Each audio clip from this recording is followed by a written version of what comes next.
BBM. Bugas. Mahal. BBM! BBM! BBM! Mga ka BBM! Matay minga mo!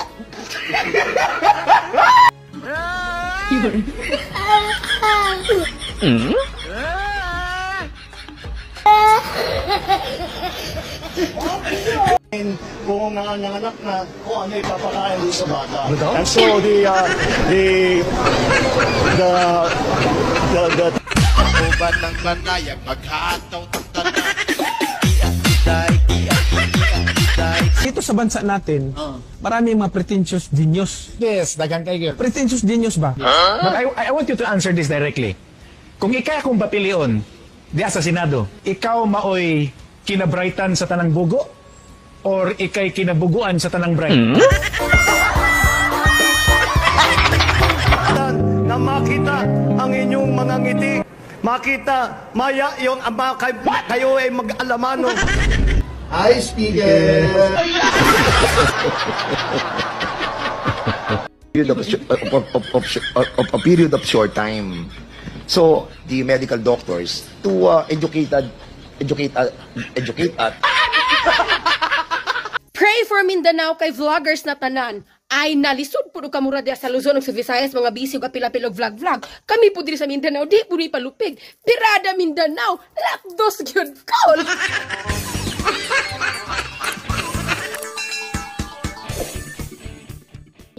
Morning. May we just get your reaction on the recent pronouncement of Vice President Sara Duterte that in an indignation rally in Cebu, she said na may karapatan ng mga Pilipino na magalit sa gobyerno, ma'am. Unang-una, nakakalungkot po na mula sa pangalawang pinakamataas na leader ng bansa ay mukha pang nag-i-encourage siya sa mga tao na magalit.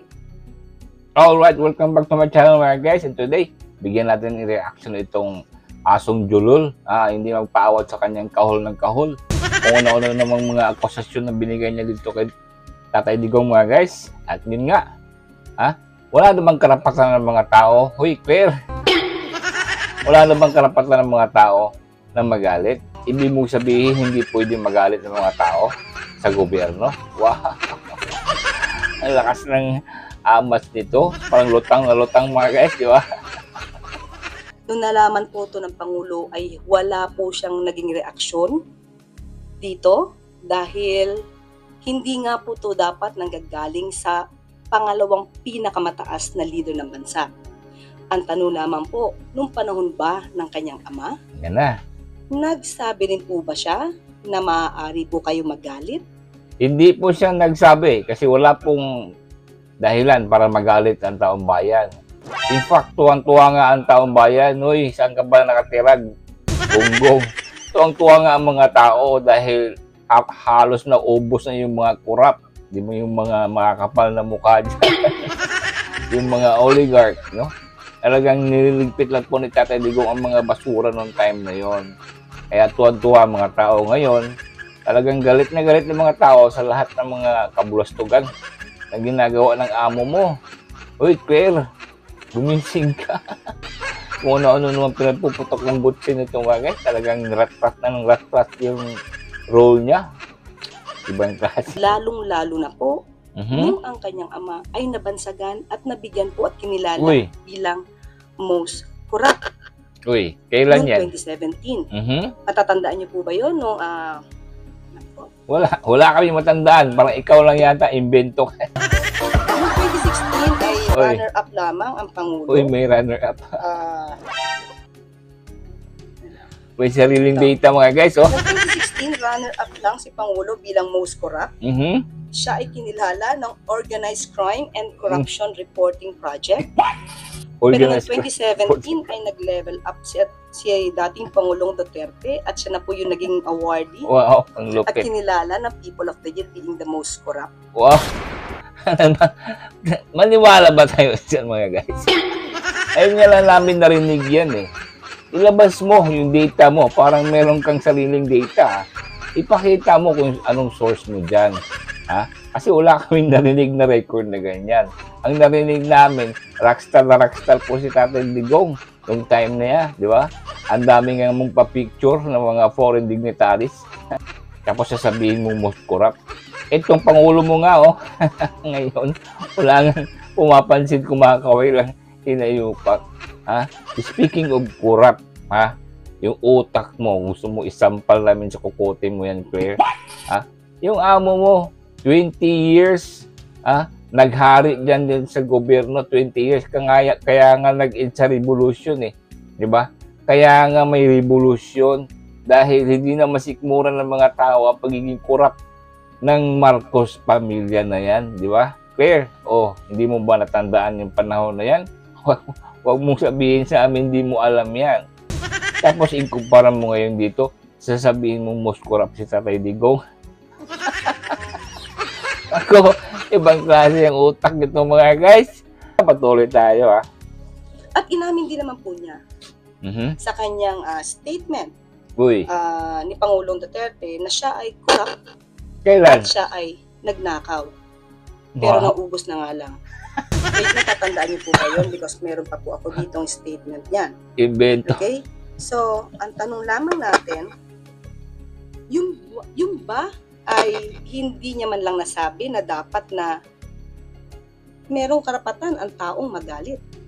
And at the same time, wala po tayong nadinig sa Pangulo kahit ano pa ang naging di umanong anomalya ng DepEd sa pamumuno ni VP Sara. Lalo-lalo na nung nasayang ang pondo sa mga pagkaing nabulok lang na intended sana sa mga estudyante, lalong-lalo sa mga maralitang estudyante. So, being the Vice President, siya bilang Vice President, mas maganda po sana kung siya ay mag-encourage sa mga tao na makipagtulungan nila instead of mag-encourage, magpagtulungan? Para saan? Having this feeling of hatred against the government. Mas maganda po na sabay-sabay sana tayong umangat. Wow! Sabayan namin kayo nasa kanyang pagiging corrupt dyan. Ha? Busy-busy nga ngayon sa pagsagot dyan sa mga reklamo dyan sa Korte Suprema dahil sa mga alleged corruption. Tapos sasabihin mo sasamahan kayo. Ibang klase ang utak mo, madam. Hindi ba pwede magalit ang taong bayan? Ibig mong sabihin, hindi na pwede magalit ang taong bayan? Yan ba ang pinapaliwanag mo? Huwag mo kami pinagluloko. Ibang klaseng utang nito mga guys. She's arguing that it's part of freedom of expression. Yes. Wala po tayong masasabi kung kanyang ine-express ang kanyang damdamin. Pero bakit naman ngayon lang? Mas marami naman din pong nangyari nung panahon ng kanyang ama. So parang ang pag-encourage po ba niya na magalit ang tao, meron po ba itong link doon sa sinasabing destabilization? At pinapatok ko lang palagi na ang taong bayan ay dapat nang kumilos laban sa gobyerno. Pakinggan niyo, di ba? Ang sinasabi niya, doon daw sa destabilization. Ngayon, pakinggan niyo mo guys, ang sagot niya nung tinanong siya kung meron ba talagang destabilization, ano ba ang source niya. Tingnan mo ang sagot ng hinihupak na bobo. You mentioned earlier about destabilization. What do you mean by that? Meron po ba kayong natanggap na information about anything about this tab? Wala tayong formal informasyon na may destabilization. Tingnan mo, wala ka palang impormasyon hinihupak ha? Ha? Bakit mo pa nirarason yan? Huling-huli po ang kabubuhanin ng attack dog mga guys. Una, kinukonek niya ang salita ni VP Sara baka doon sa plano nilang destabilization. Ngayon, kung tinanong siya kung ano bang source dyan sa destabilization, meron ba na nagka-evidensya? Wala. Wala pala eh. Bakit mo pinagsasabi? Gago ka?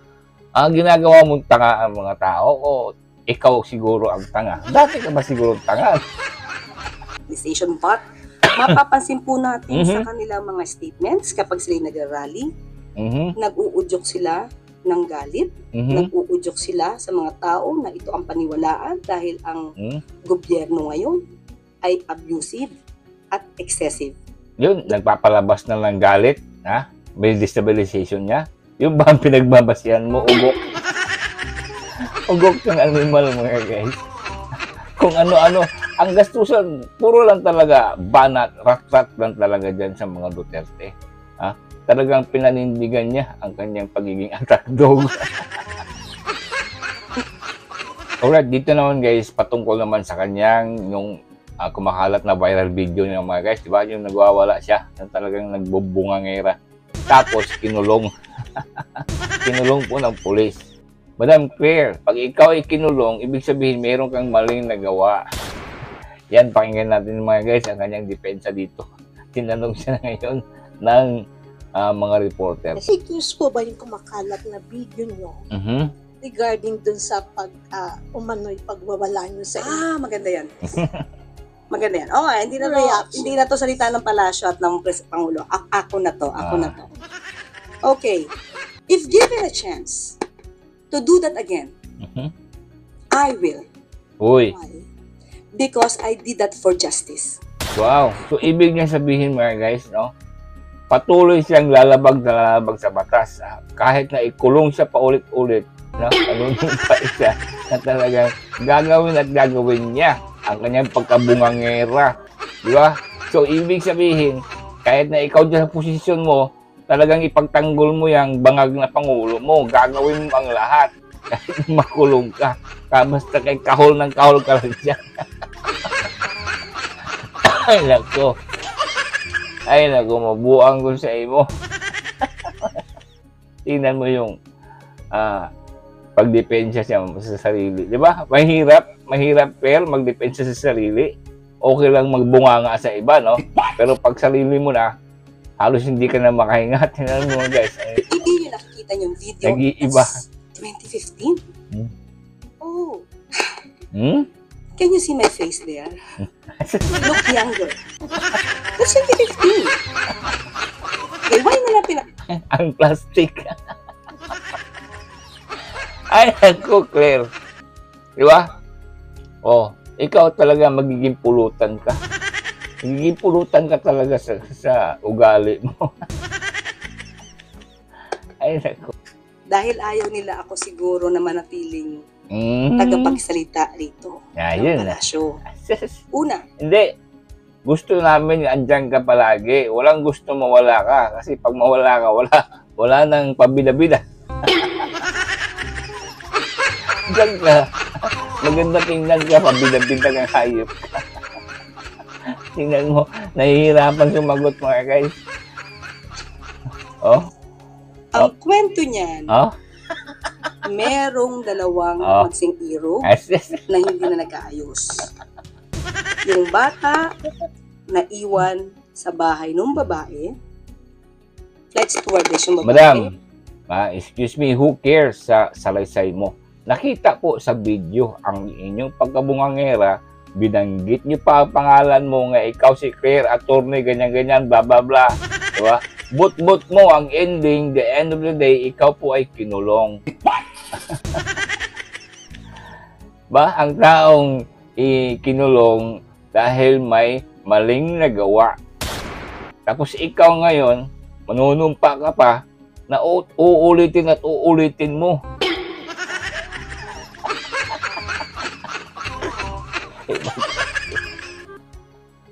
Ibang klase yung tao mo bangag. Uulitin na to kahit na makulong siya, kahit na ilang beses siya magkamali. Basta gagawin at gagawin niya, gunggong. Huwag mo kaming bulahin dyan. Kung ano-anong pinagpuputok ng butsin itong hayop mga guys, di ba? Walang kwenta mo po. Talagang walang kang kwenta na sa posisyon mo dyan. Pinapakita mo lang talaga na kung gaano kaka-attack dog. Alright mga guys, kayo na bahala maghusgan ito sa utak nitong hinayupak mga guys, no? Basta tayo, patuloy lang po tayo. Hoy, ang budget dyan! Tambalustos, saan nyo na din nala yung pera sa PhilHealth, mga gunggong, itong mga bugok na doon pa nilipat sa fully funded. Di huling-huli. Mga ugok na mga alin. Romualdez, oy, nasaan na ang pera na PhilHealth? Maya naman kayo sa mga balat nyo. Di ba? Alright, thank you for watching mga guys. And again, God bless you all.